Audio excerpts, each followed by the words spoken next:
बिस्मिल्लाहिर्रहमानिर्रहीम। इंग्लिश की दुनिया में आप तमाम साथियों को वेलकम करते हैं। पिछले पार्ट में हमने जॉर्ज बर्नार्ड शॉ का एक ज़बरदस्त ड्रामा सेंट जॉन के कैरेक्टर्स के बारे में पढ़ा था। आज हम इस प्ले की समरी पढ़ेंगे। फ्रेंड्स, ये प्ले 6 सीन्स पर मुश्तमिल है और इसका एक एपिलॉग है। ये प्ले 1429 में शुरू होता दिखाई देता है। ये उस दौर की बात है जब इंग्लैंड जो है वो फ्रांस पर हमला करता है और फ्रांस को बुरी तरह शिकस्त हो रही होती है। उस वक्त एक विलेज गर्ल जिसका नाम जॉन ऑफ आर्क होता है और जिसे ड्रामा में दी मेड के नाम से याद किया जाता है को कुछ आवाज़ें सुनाई देती हैं जो कि सेंट मार्गरेट और सेंट कैथरीन की आवाज़ें होती हैं,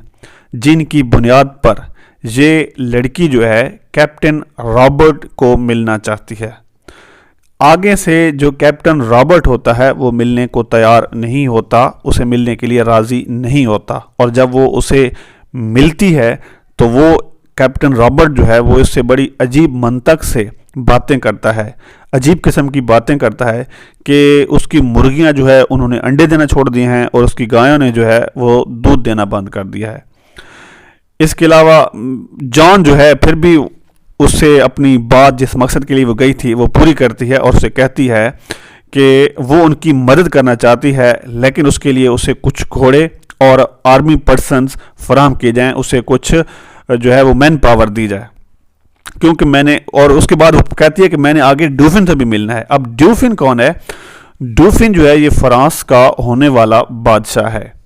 कैप्टन साहब उसकी बात सुनने के बाद उसकी डिमांड पूरी कर देते हैं। उसने जो डिमांड की थी घोड़े और आर्मी पर्सन वो उसे दे दिया जाता है। उसके बाद दी मेड जो है ये डूफिन से मिलती है। दरअसल ये जो 2 सेंट्स की आवाज़ें उसे सुनाई देती थी ये उन आवाज़ों की वजह से डूफिन लोगों की मदद करना चाहती है, लेकिन डूफिन जो है वो जंग करने के लिए राज़ी नहीं होता और वो कहता है कि मैं तो एक कंटेंट पर्सन हूँ और मेरे पास जो कुछ है मैं उस पर राज़ी हूँ, मुझे और कुछ नहीं चाहिए। लेकिन फिर भी वो जो द मेड होती है वो उससे गुफ्तो शनीद करती है, उससे बातचीत करती है, जिसके बाद डूफिन उसे उसकी आर्मी का लीडर बना देता है और उसे कहता है कि ठीक है आप आर्मी ले जा सकती हैं, अब आप इसकी रहनुमा हैं, आप लीड करेंगी। ये जो द मेड होती है ये अपनी आर्मी लेकर एक नदी के पास पहुंचती है जहां पर इसकी मुलाकात एक और फ्रेंच आर्मी लीडर डुनायस से होती है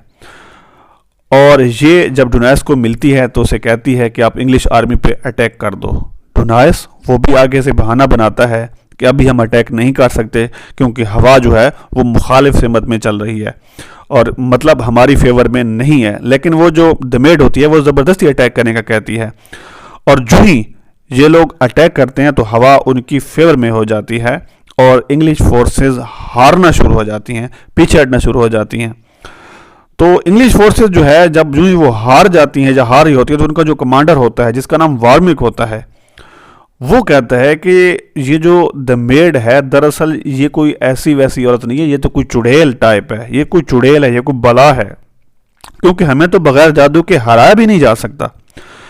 तो जो ही वो वार्मिक जो है वो इस तरह की बातें कर रहा होता है तो वहाँ पर बिशप की आमद होती है। वो मेड पर तबसरा करते हुए कहता है कि इस औरत को तो चर्च की अथॉरिटी पर भी कोई कंसर्न नहीं है, ये तो चर्च को भी मतलब कोई खातिर खा उसकी कदर नहीं करती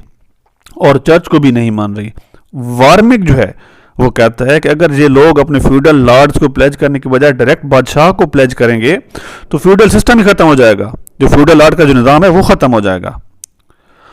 और फिर बिशप जो है वो जल्दी पटेल का काम देता है और वो कहता है कि इस तरह तो चर्च की अथॉरिटी बिल्कुल ही ख़त्म हो जाएगी।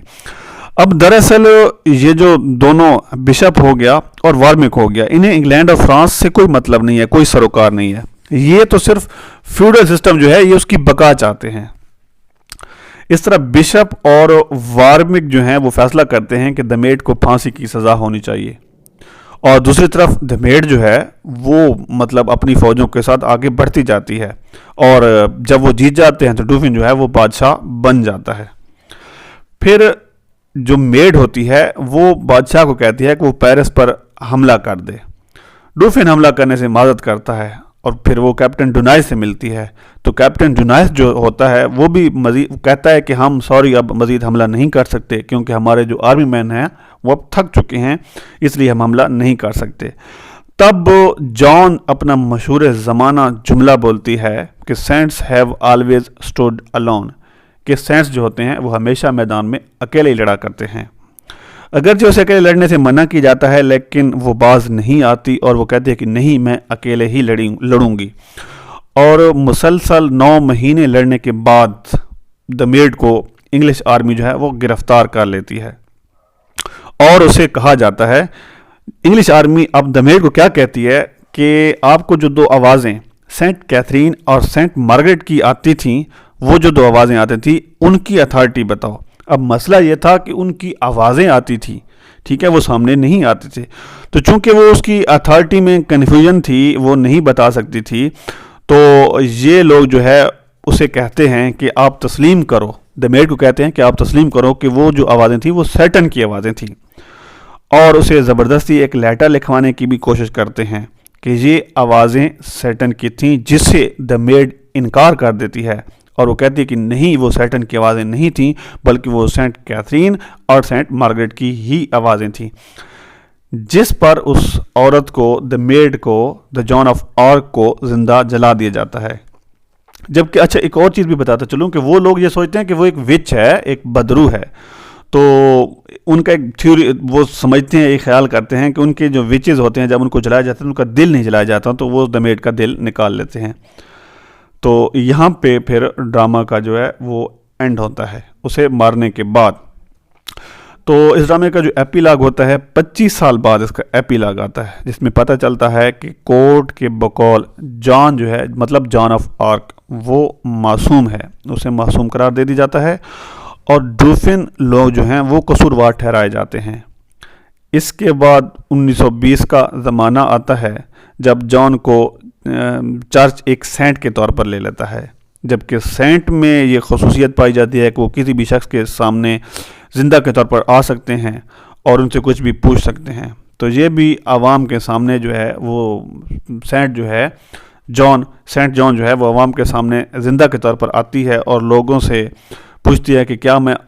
आवाम के सामने आती है, ठीक है, और उनसे कहती है कि क्या मैं फिर अगले मतलब आपके सामने आना चाहती, ज़िंदा के तौर पर आपके पास आना चाहती हूँ। तो आगे से लोग जो है वो एक्सक्यूज़ करते हैं, नहीं में जवाब देते हैं कि आप उधर ही ठीक हैं, यहाँ आने की ज़रूरत नहीं है। तो फिर वो गॉड से कहती है, O Lord, how long before the world will be ready to accept the saints. और यहाँ पे एंड होता है सेंट जॉन का। मैं आप तमाम साथियों से रिक्वेस्ट करूंगा कि जहाँ जहाँ लिटरेचर लवर हैं, प्लीज़ मेरे इस वीडियो को ज़रूर